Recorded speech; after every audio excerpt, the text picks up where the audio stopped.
All right, fine. From my perspective, truth be told, yeah, selling would be great. No more blowback with my career. I'll take my money. 5 years' time, I'd like to be free of this company and the Roy name. It's Sunday morning on CBS. And here again is Jane Pauley. You might recognize Sarah Snook as Shiv Roy in the hugely popular series Succession. A tough act to follow, which, as Faith Salie will show us, might explain the theatrical challenge Snook's just taken on. Curtain going up on Sarah Snook. Thank you. Sarah Snook is setting the record straight. Would you please explain how to pronounce your name correctly? Oh, yeah, Snook. Everyone thinks it's Snook. I know, well, I mean, yeah. Because it looks like look, or book, or chook, but it's Snook. If only I could remain always young, and the picture could grow old.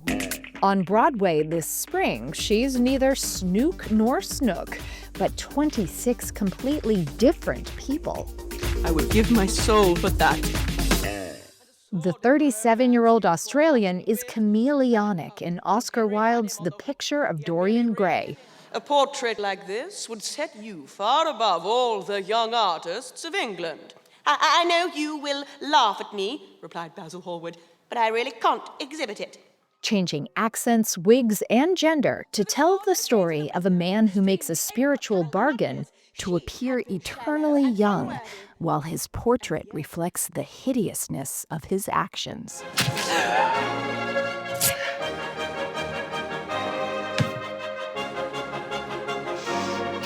This show has suspense, it has horror, it has humor, Yeah.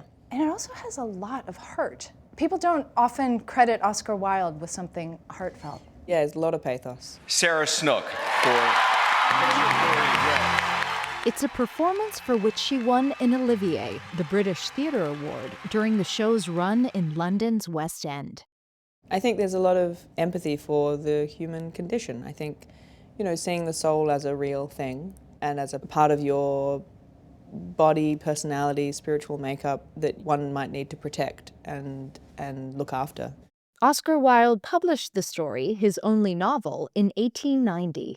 Victorian critics called it poisonous and morally depraved. Now, almost a century and a half later, the tale feels resonant. In this play, moral decrepitude is conflated with aging as well. Yeah. As if they're equal sins in a way. Which is an interesting time to come to that story, I think, now, where we have such an image-based culture and ability to construct a visual image to sell to anyone online, on Instagram. And in this, part of the reason of playing multiple different characters is about choosing which mask is the right mask, which is the public-private mask that we show of ourselves. You make a very handsome man.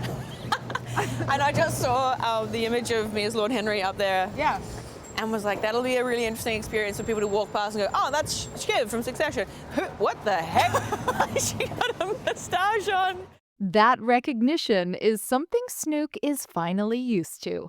After making her name known abroad, she's now beloved by American audiences as Siobhan Roy, the cutthroat billionaire she played as the scion of a family empire on the TV series Succession. Here?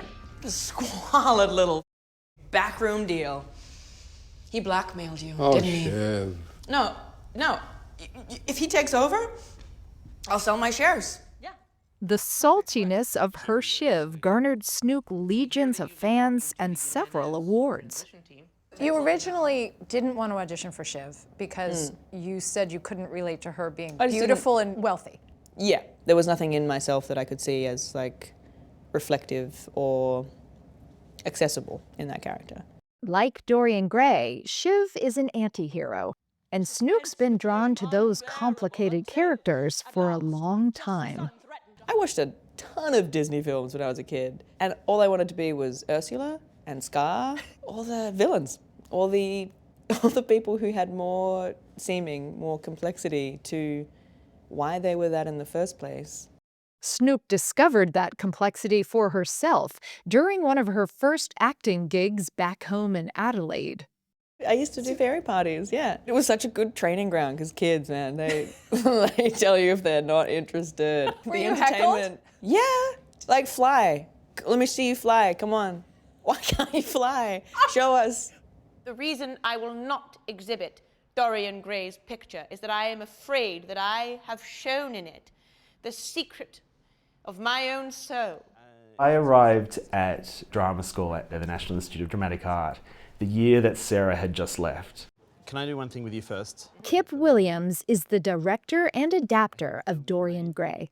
And there was this word around school that there was this incredible red-headed actress. So my radar as a director was up for Sarah from the beginning. Much more than a model or a sitter, he likes me.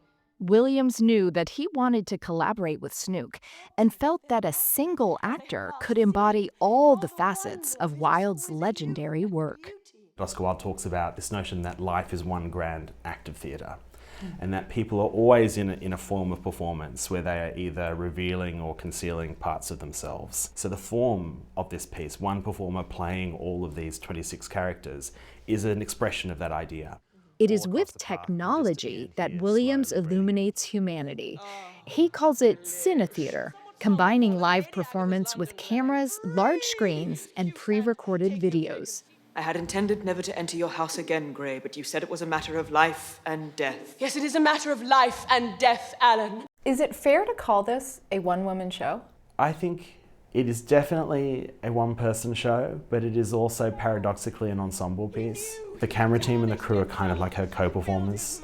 They dance with her on stage, literally in one moment. A dance that feels intimately familiar to Snook. The feeling of a camera really close to you and not having that disrupt your train of thought or your flow. I think that's something that was really useful in Succession because we kind of absorbed them as extra characters. Snook has a few extra characters in her own life, too. She got married during the pandemic and has a young daughter. But as it turns out, Sarah Snook has not bitten off more than she can chew. So this is your Broadway debut. Yeah. Is there pressure off since you've already had such a successful run? Actually, one thing that Kip said on the first day of rehearsals was you can only eat an elephant one spoonful at a time. I was like, okay. Yeah, sure.